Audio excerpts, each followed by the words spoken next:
Henry. Aye. Here. Feldman. Here. Hausengay. Here. Holzhauser. Here. Humbles. Here. Wisdom. Here. I'd like to ask everyone to stand for the Pledge of Allegiance, please. I pledge allegiance To the flag of the United States of America and to the republic for which it stands, one nation, under God, indivisible, with liberty and justice for all. Thank you. Our first order of business is a public hearing for the FY22 budget. May I please have a motion to open the public hearing? I move to open the public hearing on the FY21 budget. Tim. Thank you, Mrs. Holzhauer. May I have a second, please? Second.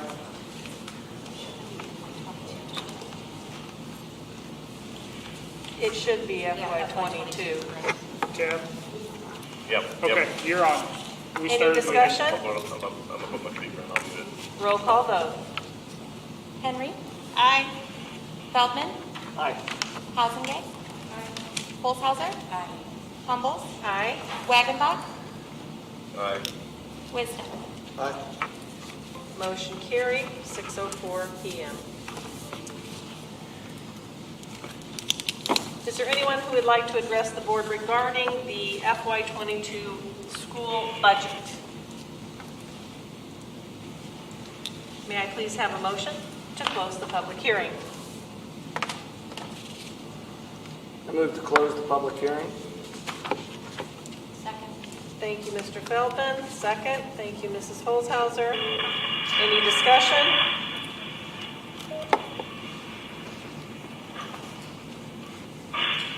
Roll call vote, please. Feldman. Aye. Hausengay. Holzhauser. Humbles. Aye. Wagenbach. Tim? Tim. Aye. Aye. Wisdom. Here. Aye. Henry. Aye. Motion carried, 6:05 p.m. The board will now move on to the public participation portion of the meeting. Dr. Dearman will begin with the superintendent's report. Dr. Dearman?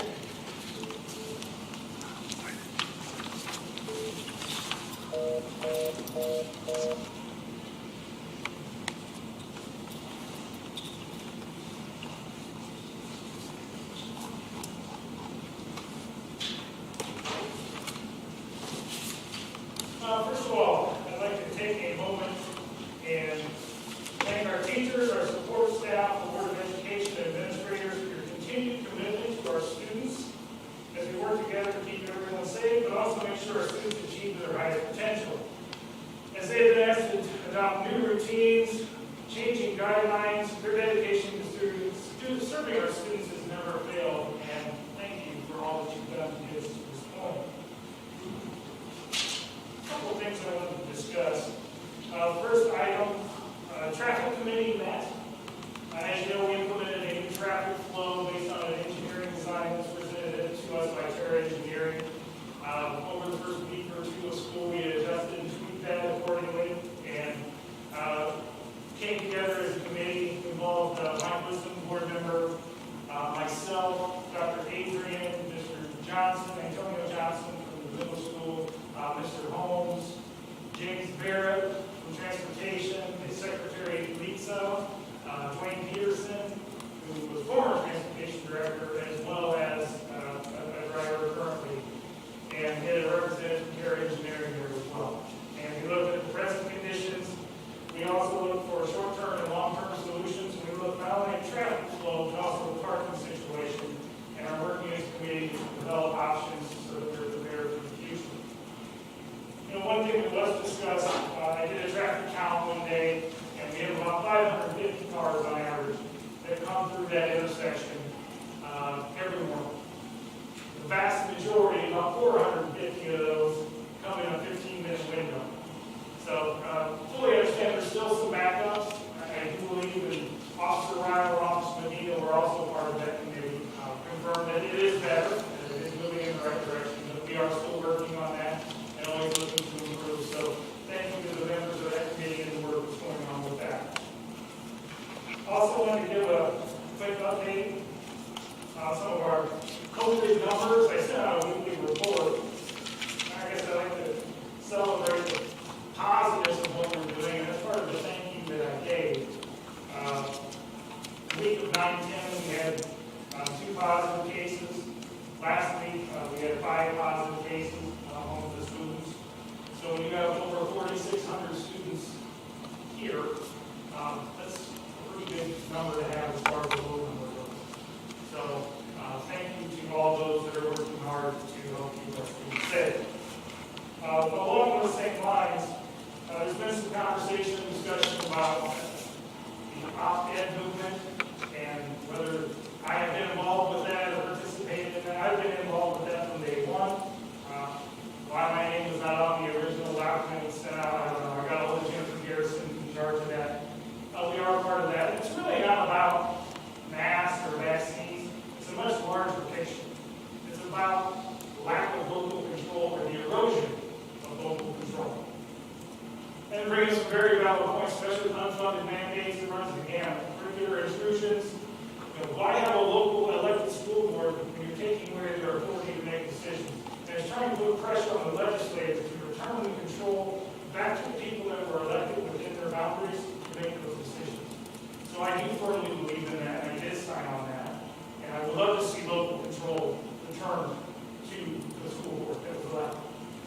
We'll see where that goes, but we are part of that. And update our registration numbers. And Brady, did you got that? Right? I think you can pull that up. It's a good problem to have, and our enrollment's growing, as you can see there. 4,634 students, up 148 from last year. Lots of reasons for that, but I think the main reason is I think that it's recognized in the Peoria area as a top-notch educational facility. People want the best for their children, and they know that we provide it. Along those same lines, people of that Peoria County tax responsibilities. It's a little bit hard to read, but the residents of the Dunlap School District are getting a really good bang for their buck. We have the lowest tax rate in the area, yet we have the Peoria County. Yet we have the highest test scores. So the return on investment, are we going to look at that? Pretty solid. So that's kudos to those that have been involved in that process to be able to provide educational opportunities for our students to achieve high growth. So thank you for all your work on that. Homecoming. Let's talk about positive. I don't know if anybody's at the game. Well, it's not having some of the work, so what a neat experience on Friday night. We've been waiting 2 years for that. And the kids rushed the field, it was a big win, and it was just really nice to see kids being kids. And we need that. We need more of that. With that, homecoming is coming up. We have an away game this Friday, but it's coming up. We'll have a parade on the 30th on Thursday. The parade starts at 4:45. And then the homecoming game obviously will be October 1st, which is Friday. And then the dance is going to be Saturday. And it'll be held at Dunlap Valley. And it'll be held outdoors. So those kids can participate in that as well. So thank you to Dr. Avery and his staff for getting that taken care of and doing all the preparations to make that work. That's all that I have now, Dr. Humble. Thank you, Dr. Dearman, and thank you for your work as well. Being a superintendent, we often thank everyone and rarely get thanks, so thank you for that. Before addressing the board tonight in public comments, I will be reading the paragraph that we plan to stick to at this time. We're going to move to public comments. If there's anyone who wishes to address the board, please raise your hand. And also, our microphone is broke, so if you're going to address the board, you might want to speak really clearly and loud. So if you do want to address the board, please raise your hand at this time. We have 1, 2 people. Okay, thank you. Before addressing the board, I'd like to remind you of our process. Per board policy 2.230, we ask when addressing the board to please identify yourself and be brief. Comments will be limited to 5 minutes. The speaker is asked to please conduct oneself with respect and civility towards others. Individuals less than 18 years of age are permitted to address the board if accompanied by his parent or guardian. The board typically does not engage in two-way conversations during the public participation portion of the meeting. Any follow-up response, if necessary, will be addressed by the administration at a later date. To be respectful of others and to protect confidentiality, complaints against individual staff members, students, board members, either named or unnamed, shall not be orally presented to the Board of Education. Such complaints should be put in writing, signed by the person or persons making the charges, and delivered to the Board of Education Secretary. We will be timing tonight, and so once the time does run out, we ask that you please conclude your statements. At this time, I'd like to ask anyone who wishes to address the board to come forward and sign the public participation sheet at the podium. Then each speaker may come to the podium and begin by speaking into the microphone, stating their name and the topic they will be addressing. Thank you very much.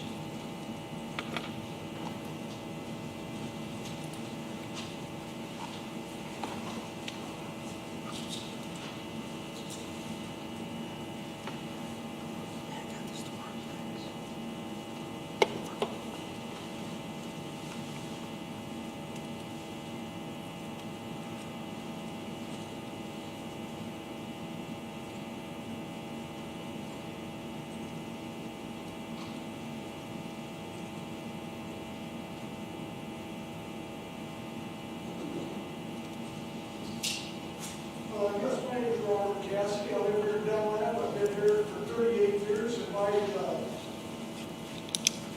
like to address the never-ending brush pile here at the corner of Cedar Hills Drive and Nathan Hall Road. And as a resident of the village of Delaware, that's why I'm here, because it was lit, someone lit it, like a day or so before school started. And so the village of Delaware, especially Delaware Grade School, was covered in smoke for several days. And fire went out. Last Saturday night, I was told that it started again. I walked by this Monday morning, and someone had dumped more brush into that corner sometime after the big fire, and Monday must have been sometime last week. And my solution is this: you take the culverts out on Cedar Hills Drive and leave the whole road after you clean the corner out, and be done with that corner. Just leave it like the rest of your property, nice and neat and clean. There's a trash can there. If anyone wants to look at pictures of what is there, there's 6 or 8 pictures of the trash can pile. There's an old pile of trees that's been there for several years. It's time that the board of the Delaware School District put a little pride in their property and in the village of Delaware and clean it out, and let's vacate that property at the corner so no one can get in. No fences, no chains or anything across. Take the culverts off and be done with it. Thank you very much. Thank you, Mr. Cassidy. We'll look into that, and perhaps we can have a response and find out alternative ideas or rationale for why that's being done. Thank you very much.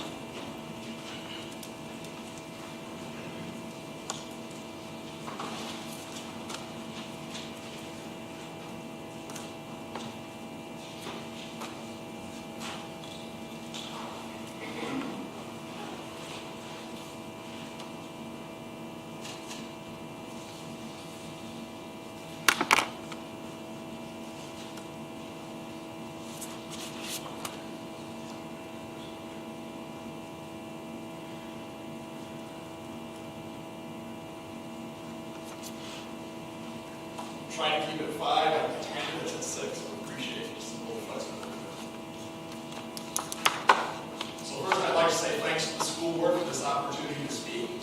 My name is Jade Hamer. I have a daughter in Dunlopville and a son at Hickory Road Elementary. I will be addressing mask mandates and quarantines.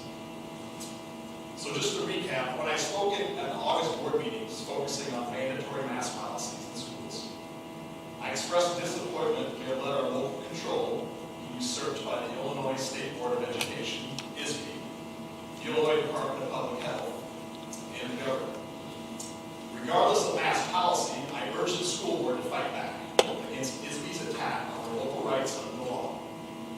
Since our last meeting, I have identified foundationally strong and detailed legal challenges, spoken with attorneys, and shared strategies with several school board members. Unfortunately, our school district has lacked a sense of urgency and subject matter expertise to fight back accordingly. Here we sit in late September and have done nothing to fight back, letting smaller schools in southern Illinois carry on this fight. We are standing on the sidelines at the expense of our kids, while the rest of our community is living their lives as they see fit, wearing masks or not, based on their risk tolerance and freedoms. Anyone been out in Victoria Heights or St. Bernard's lately? Or maybe watched the Emmys on TV? The hypocrisy is disgusting, and it must change. So what's coming next? When I spoke in August, I shared a few paths to fight back. First was to work with the school board and challenge ISB in the courts. There are pending lawsuits from courageous schools to legally challenge ISB's threats to revoke recognition status and funding for noncompliance.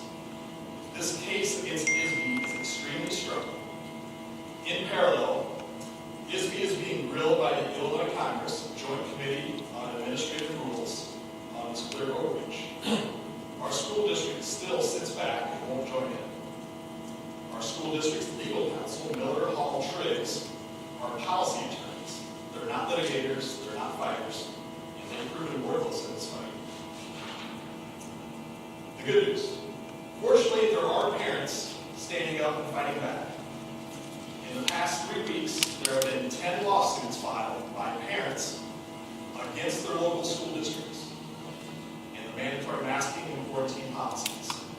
Judges have unanimously ruled against school districts based on Illinois federal law, specifically the Public Health Code found in Title 77, Allowable Code Section 690.10, which has the definition of a quarantine. Also Section 2 of 20 ILCS 2305, which covers enforcing the quarantine.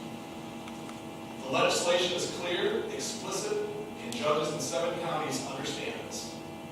To summarize this legislation, the ability to legally quarantine an individual must have one of 2 things occur: consent or a court order. An executive order is not a court order. The court order would need to be initiated by the health department and ruled on by a judge. It must be guided by facts, substance, and due process. If you look at the definition of quarantine in our law, Section 690.10 of the Health Code, guess what is explicitly defined as a quarantine? Exclusion from school, but also requirements for use of a medical device, those things you have on your face. Masks are medical devices. COVID tests are procedures. Vaccines are procedures. Judges have ruled 10-0 against school quarantine and mandatory mask policies. School administrators can't quarantine or mask your child without a court order. It's my intent to immediately file a lawsuit against Dunlop School District to address quarantine and mandatory masking based on the law and favorable proceeding cases. For those parents listening and want to help, I don't necessarily need funding. I'll take it if you want. I don't need additional plaintiffs on the lawsuit. Following the preceding cases, I'll ask the judge to make the favorable ruling a class action and cover all Dunlop students. What I do need is attorney references.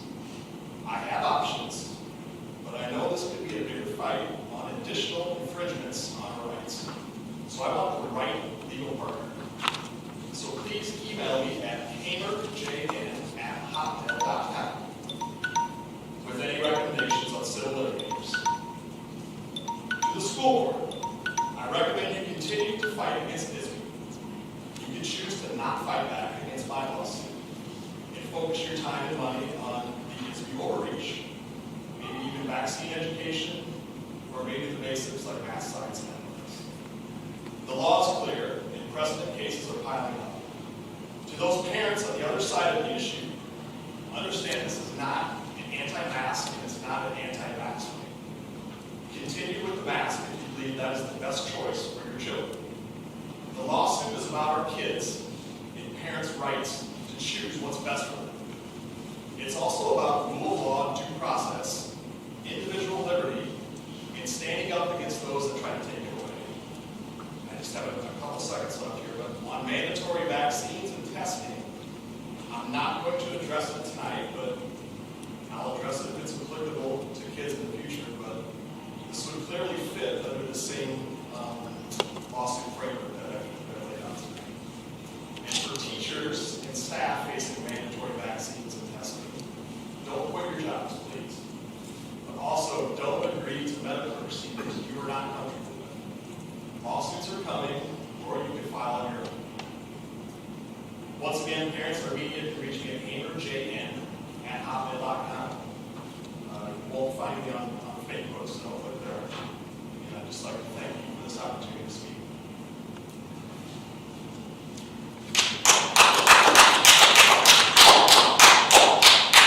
This concludes the public participation portion of the meeting. If there's no one else that wishes to speak, the board will now move on to the information discussion items. The school activity account reports are included in the packet. Is there any discussion?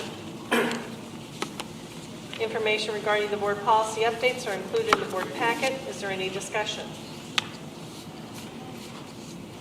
Regarding the policies, we have perused them. This is the first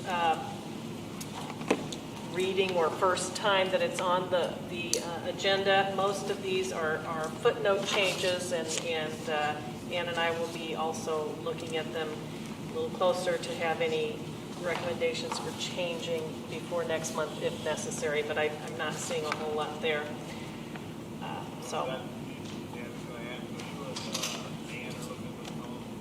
Yes, well, and anyone else, because they're included in the board packet. So if you have any questions or concerns, please don't hesitate to contact Ann or myself.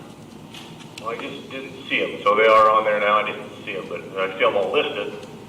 I'll find them. I just, who made these adjustments? IESB? Yes. That's part of our Press Plus policy service. Yeah, okay. Well, I'm just, we ought to be hesitant of whatever's coming out of that town down there, so I'm going to look at them. And Tim, there was no one else who volunteered to be on the policy committee, so by default, I have been helping Ann with that. If you'd like to be part of that. No, that's great. I just want to make sure. Sounds like it's You know why? I think it's you, Mr. Wagaball. I move that Tim be appointed as head of the policy I committee. haven't had any of these changes. We have a motion on the floor. Mr. Feldman has nominated Mr. Wagaball to be on the policy. Mr. Wisdom seconded that. Yes. Mr. Wisdom second that. Quickly, he did. all in favor? Are you willing to do that? No. They know it all. I don't need new stuff. All right, well, thank you anyway, but we do have a motion. Do we need a vote? All right, anyway, next, Mr. Andrews will present information regarding the SR3 and the stakeholder feedback survey results. Mr. Andrews. All right. So this is a very quick presentation just to provide an overview of the American Rescue Plan, aka the SR3 grant that we have received.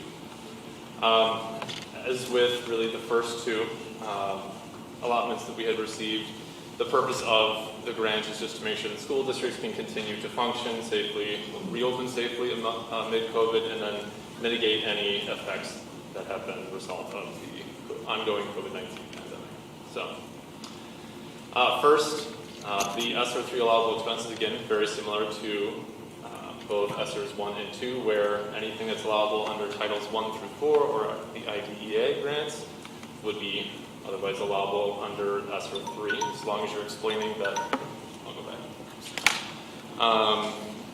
As long as you're just explaining how it is helping to mitigate the impacts of the COVID-19 pandemic. We do have the ability to retro this back to anything that we had incurred up through March 2020 that perhaps we had not yet taken receipt on. And for this, we're able to take those receipts for payment through September of 2023, but our last amendment is due by September of 2022. So that way, if you have anything big that you're doing, as some districts who have received multiple millions of dollars might be doing some HVAC upgrades, and so they have some longer projects that might take some time for those to finish up, or perhaps some positions that are being funded through that they would want to, of course, get those done by September of 2023, and then any positions ending with the 2023 school year, so ending in May. For that, at least 20% must be used to target learning loss, and that's at the federal level. There are a couple of layers of that. And that includes things like summer learning, evidence-based intervention strategies, after-school programs, extended school year, and to address the disproportionate impact of COVID-19 on underrepresented student subgroups. We must ensure that interventions meet students' academic and social-emotional needs, and can obviously use funds to make sure that we are meeting those. And we can also implement public health strategies if required by the CDC or your local public health agency, the IDPH. For the application, it's very similar to the previous grant applications for either the title grants or for the ESSER, but there's a little bit different here that was not necessarily put out with your initial information because states had some additional layers that they added on to that. So one of the contingents of the American Rescue Plan was to make sure that you were seeking stakeholder input for at least the use of that 20% to target learning loss. We need to make sure that we post our safe return to learn plan on the district websites. Of course, we did all that. Make sure that we allow for public commentary and feedback on that and document that, which of course we did. Took in stakeholder emails, presented first at the June 16th board meeting and then thereafter. We then, of course, have to explain how we, the LEA, the local education agency, will assure continuity of services amid the COVID-19 pandemic, especially given students, should they have to go remote under quarantine. And then review and post to the website an amended plan every 6 months as to how we are either safely returning to learning and then spending our funds. So we will keep on that.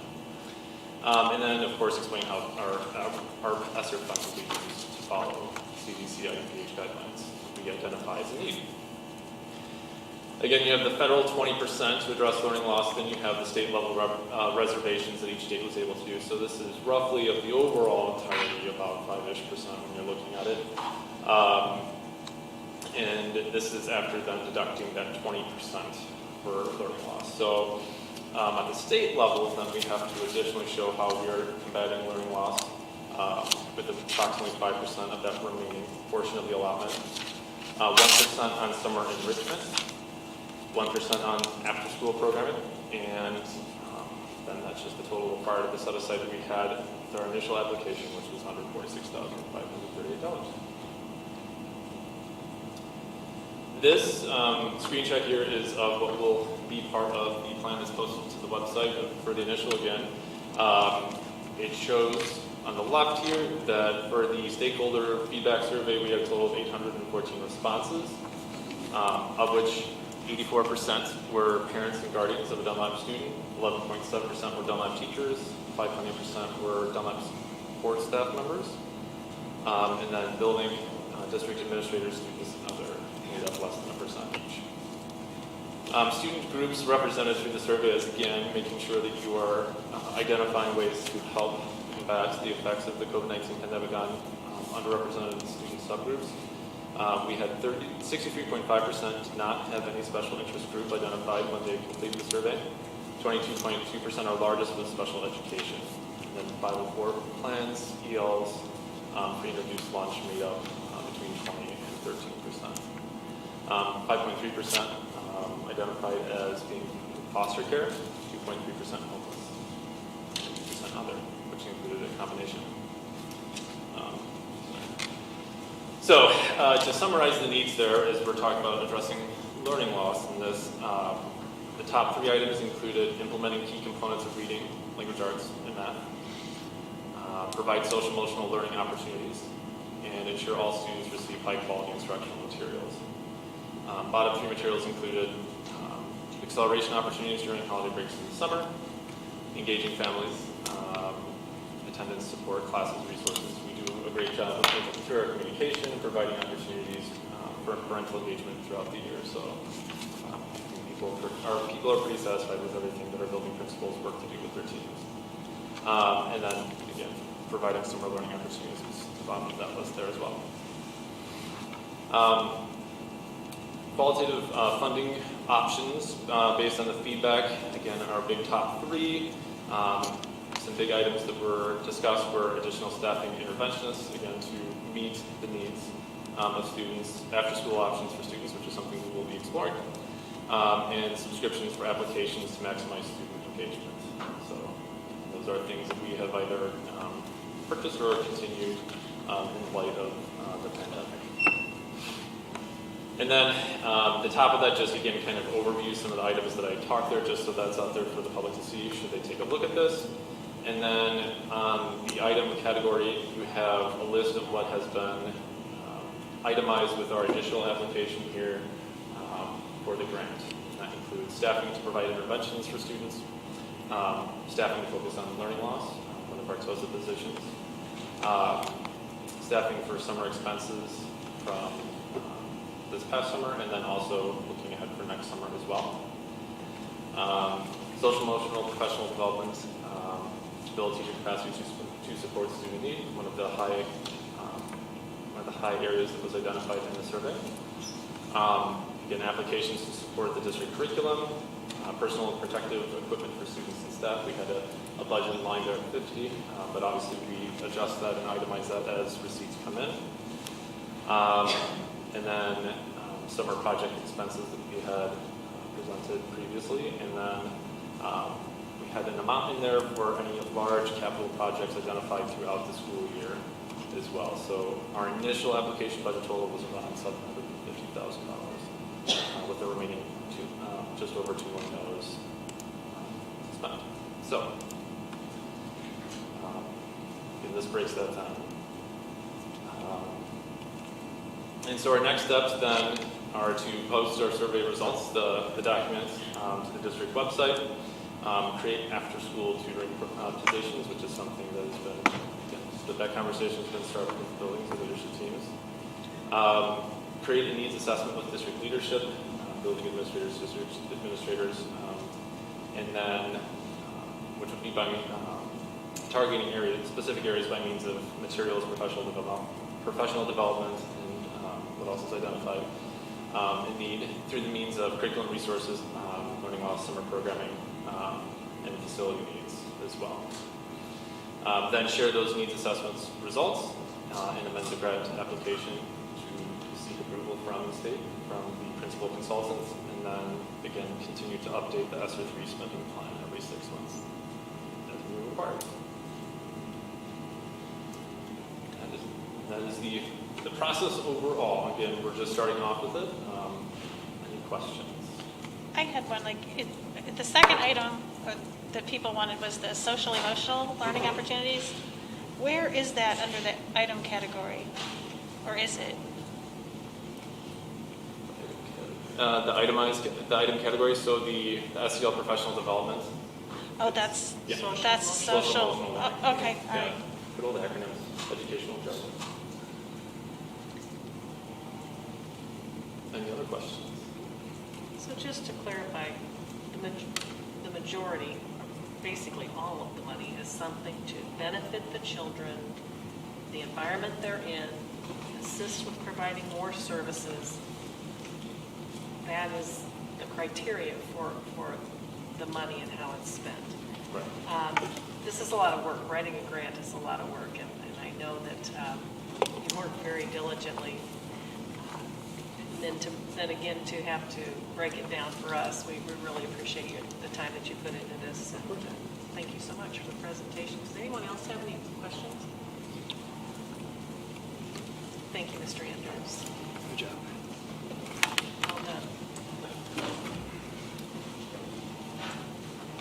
Information regarding the driver's education request for Dunlap High School is included in the board packet. Are there any questions? Information regarding the 2000. I have a question. Okay.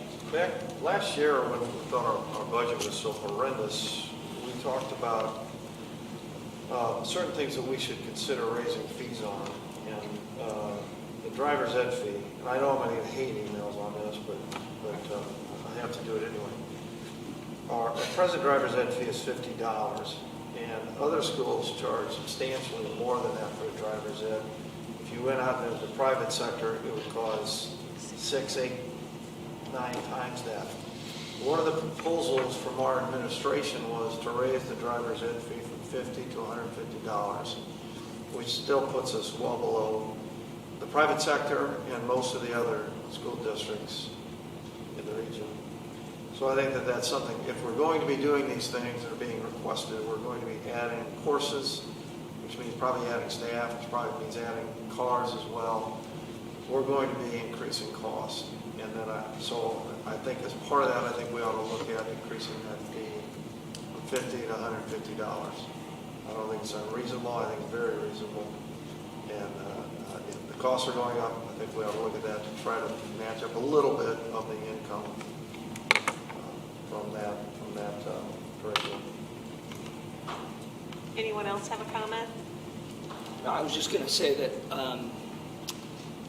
Dr. Adrian, I don't know who else was involved in putting this together, but I mean, there's a lot of good work here and a lot of good stats. I know a lot of time went into it, and I talked to you maybe, I don't know, a month ago about it or something, so I just want to commend you on the thorough work and whoever else worked with you on the project, because I think there's a lot of good data in here and rationale for why we do need to make the program just make it just add a little more to it. I don't have any comment about Mike's thoughts. I guess I was either wasn't on the board or I wasn't paying attention when it came up before. But you know, it seems to me that it would be reasonable that we could stay within whatever is the going rate with some of these other companies that do it. So I don't have a real objection to that. But I just want to extend my thanks to Dr. Adrian for pulling this together. I wish it could have been sooner for this year's people, but I understand that, timing, we're not going to be able to get it in before next semester. Dr. Dimon, correct me if I'm wrong, but I think you prepared a communication to us that gave us the information on what the other schools charge for driver's ed. I did. Maybe possible to redact that and let us see those again? Sure. And I think you'll find, Tom, that we would still be below what most others do. Yeah, I don't have it. Yeah, like I said, I probably just wasn't paying attention. I think we actually I'm sure I agreed saw that it. would be I think the most a good important idea is to not do. getting the reimbursement is $250. Yeah, in the proposal, I don't have anything about additional fees. right. No. But it said, you showed the various school districts, Morton and their enrollments.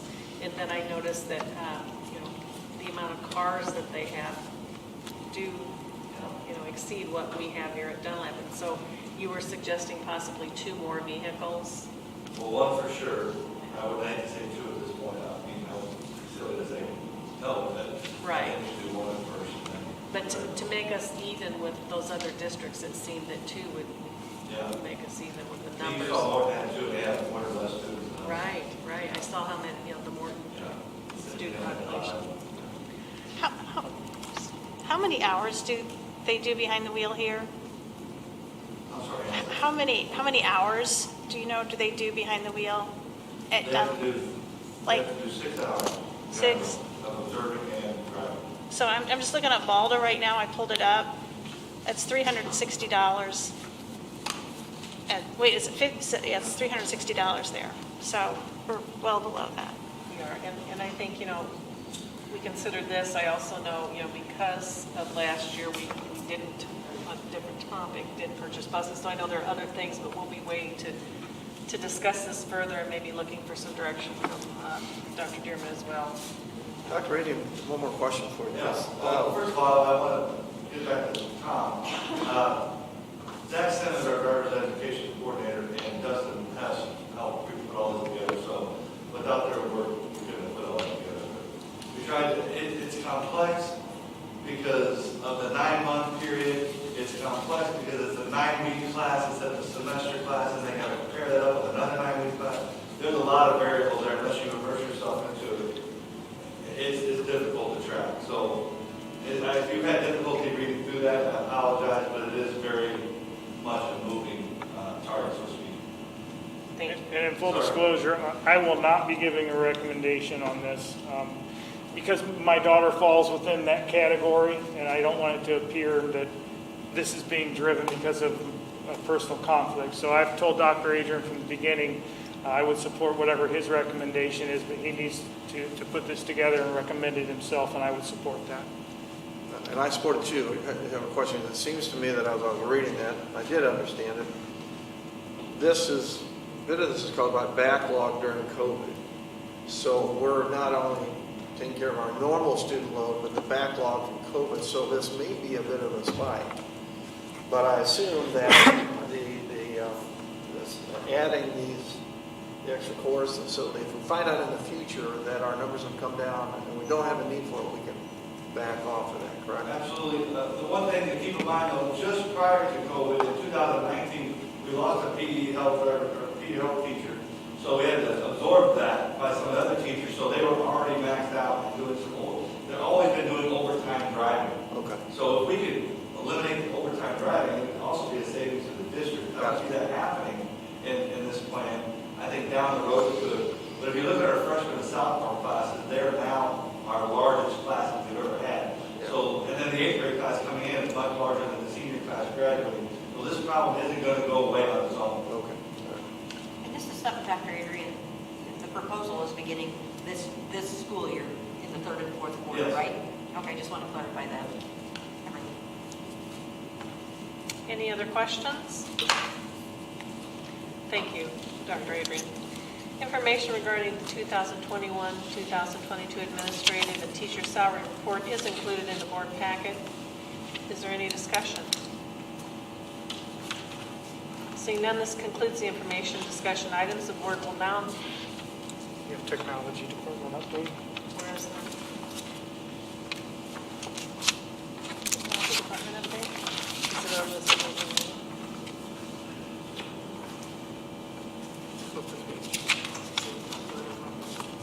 No. I'm sorry, we have a omission on the agenda here. Apparently, we have a technology update. It's up there. It's not on my scripted. It wasn't on the script, but it is on the agenda. All right, then. Sorry about that. That's okay. Ben King, our IT director, is here. Mrs. Holzhauser submitted some questions, so I bring Ben in because he is much more capable of answering tech questions than I. Hello. Okay. What we did experience in an internet issue several weeks ago, and I think he did see this, right? These questions, Yes. Dr. Dearman. I'm looking for an overview. What happened? Why did it happen? What we're going to do in the future to ensure it doesn't happen, and if it does, how quickly we can get it resolved.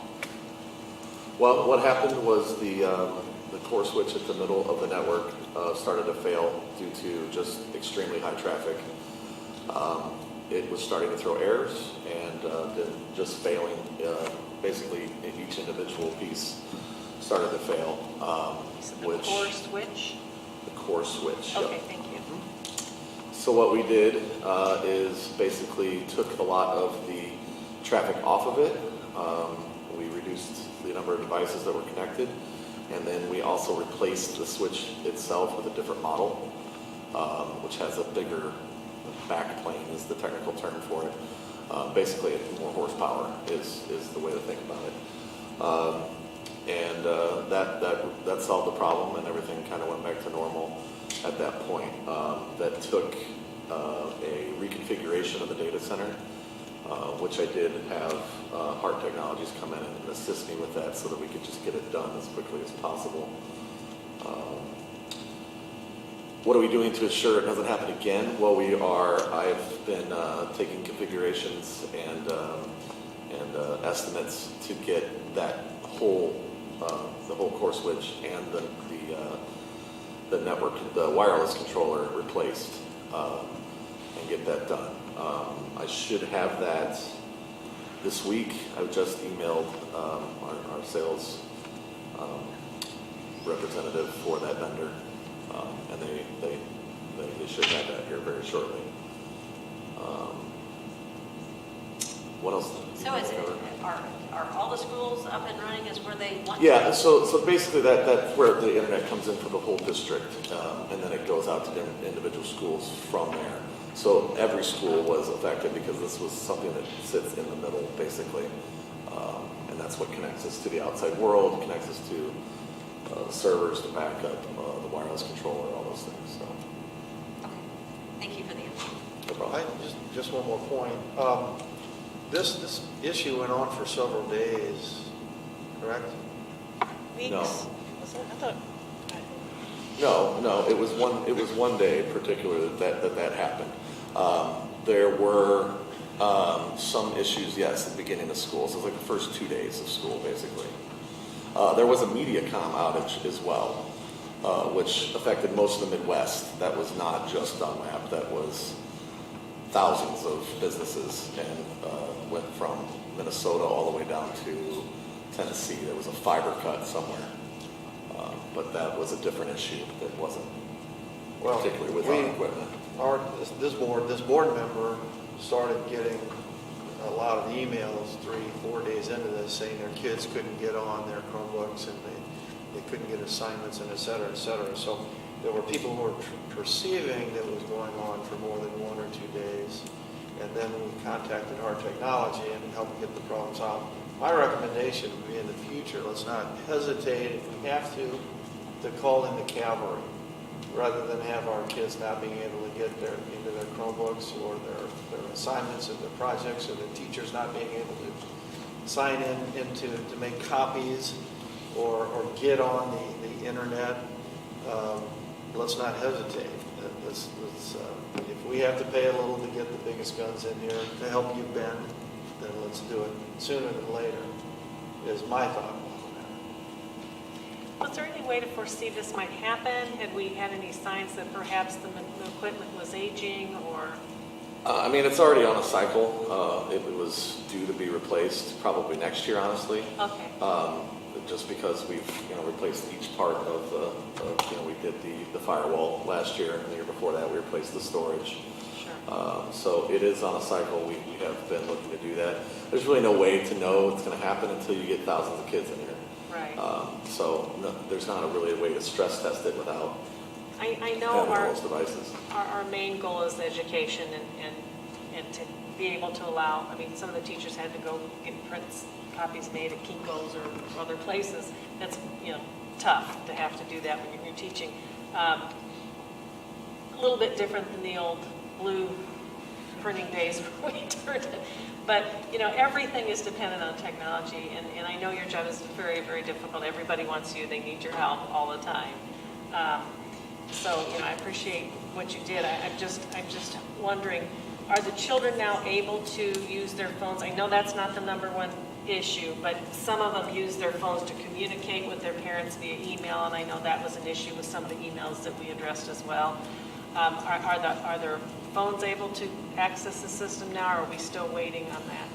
No, we're not allowing personal devices to connect, just to keep the traffic down, just to make sure that we don't have an issue and we can connect Chromebooks and the things that we need. In the past they did, is that correct? Yes, that's true, because I allowed it just because we were able to. Once it became an issue, then had to be the first thing to go, honestly. So in the future, will they be able to, or have we decided that's just not something we should? Once we reconfigure the networks and get the upgraded equipment, we will also overhaul the wireless. That's part of the SOPA law anyway for security. You have to segment things. Sure. I know it's difficult. I mean, we don't want children surfing and watching YouTube during school time, but as far as communication pieces with parents, I think that was something that was well, and sometimes they use those phones for like education, like they're taking pictures of the boards, and it's not all, But you still have wireless. I mean, I'm not connected to the Wi-Fi on my phone right now, and I can still connect to everything.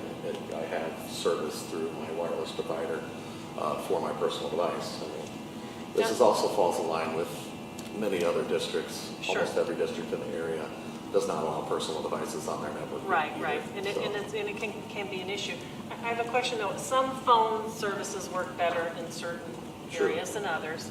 So, this has been a while, but we at the school district where I worked had to put in a booster so that the cell phones would work. Is that something that we have here, or is that something we may need in certain buildings? I know in the valley, as soon as you come down that hill, if you have any phone call or anything, mine always drops when you're coming down in the valley. So I don't know if a booster in the school building is something that would help with safety issues, or would you know? I haven't experienced that, but I mean, as you said, it could be a different provider than what I have. Sure.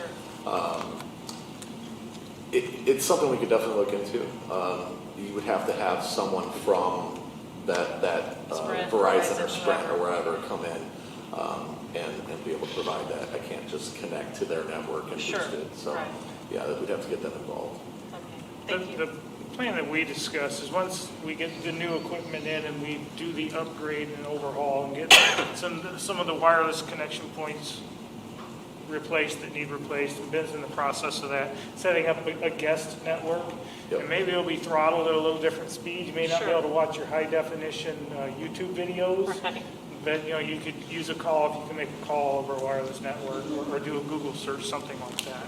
I think it's really important. I don't know how the rest of the board feels, but I think, back in the day, we weren't allowed to have devices, right? But I think those phone calls and being able to communicate with parents, especially in, situations of emergencies, I think people expect that their kids be able to do that now, so. And how long do you think it'll take to get the new network and all that done? Don't look at me. Well, it depends. I mean, it's quite a big expense. So once we get it together, we would probably bring it to you guys next month, and then we'll go from there. It also would depend on getting equipment, which is not just an easy thing to do currently.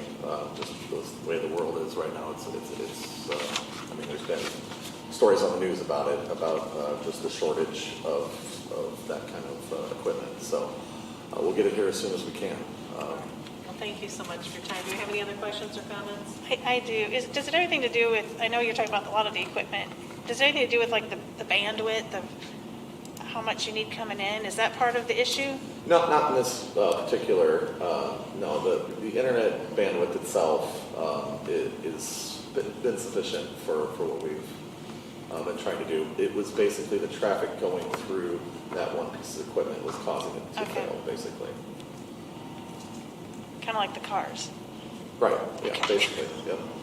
Are you still getting help desk tickets? Primarily, I'm hearing from the high school, half my class can get on, half my can't. Is that because of the wireless that you're replacing those hubs, or? I haven't had any complaints or gotten any tickets about it in several weeks. So if it's, I mean, we've had one issue with one wing, and I'm collecting data actually currently to see what's going on there. So. Okay. All right, well, thank you very much. Thank you. Now, am I okay to move on? Anything else? Okay, this concludes the information discussion items. The board will now move on to the consent agenda. Is there any discussion regarding items on the consent agenda? May I please have a motion to approve the consent agenda? I'll move to approve the consent agenda as presented. Go ahead, Mike. Thank you, Mr. Wisdom. Is there a second, Mr. Feldman? Sure, I'll go for it. Thank you, Mr. Feldman. Those in favor say aye. Aye. Those opposed say nay. Motion carried. 6:56. The board will now move on to the action items. The bill list, the treasurer's report, and the district investment report is included in the board packet. Is there any discussion? May I please have a motion to approve payment of the bills? I did have one question. Okay. You hear me? Sure. Yes. The Terra engineering $7,000 or $9,000, is that an additional charge, or was that part of the original contract? Part of the original contract. Okay. All right, thank you. Yep. All right. If there are no further questions, may I please have a motion for payment of the bills? I move to approve payment of the bills in the amount of $3,810,849.60. Thank you, Mrs. Henry. May I have a second? I'll second. Okay, Mrs. Mrs. Hausen Hausengay, was okay. first. I couldn't hear. Thank you, Mrs. Hausengay. Any discussion? Roll call vote. Olshauser. Aye. Humble. Aye. Wagenbach. Aye. Wisdom. Aye. Henry. Aye. Feldman. Aye. Hausengay. Motion carried. Earlier this evening, the board held a public hearing regarding the FY22 budget. At this time, I would like to ask for a motion to approve the adoption of the budget. I'll move to approve the adoption of the FY22 budget as presented. Is there a second? Second. Thank you, Mr. Wisdom and Mrs. Henry. Any discussion? Yeah, I'll make a comment, Abby. I'm not going to be supporting the budget as presented, and I'm not going to talk a lot about it. I did make a presentation or talked about it back in May. I still think that given the resources that we have, that I don't believe that we're putting the best product out there that we can for the kids in the community. I made a big deal about cutting technology, namely, out of the elementary schools. And so for that reason, I'm not going to be supporting the budget as presented. But I do want to thank Mike McKenzie, who kind of came in at the wrong time, or maybe the right time of the year, to put this together as quickly as he did, and Dr. Dearman and the rest of the people that worked on it. Okay. Thank you very much. Roll call vote, please. Humble. Aye. Wagenbach. Tim? Tim? This on the budget, aye. Thank you. Wisdom. Aye. Henry. Aye. Feldman. No. Hausengay.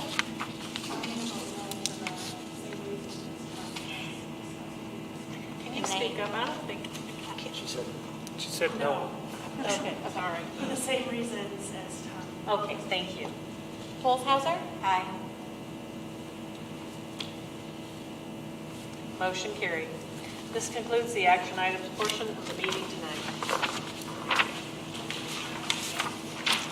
May I please have a motion to adjourn to closed session? I move to adjourn to closed session for the following purposes as stated in the Open Meetings Act: the appointment, employment, compensation, discipline, performance, or dismissal of specific employees, student disciplinary cases, discussion of minutes of meetings lawfully closed, collective negotiating matters, security procedures, purchase or lease of real property, and litigation. Thank you. Is there a second? Second. Thank you, Mr. Wisdom. Any discussion? Those in favor say aye. Aye. Those opposed say nay. Motion carried. Time is 7:02 p.m. Hey, Tim, Yeah. I'll call you on the cell phone for close, okay? Call myself. Yeah, I'll call your cell phone. I'm gonna hang this one up, okay?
move to return to open session. Thank you, Mrs. Holzhauser. May I have a second? Second. Thank you, Mr. Wisdom. Those in favor say aye. Aye. Those opposed say nay. Motion carried. Time is 8:06 PM. Could I have a motion to approve the human resource consent agenda?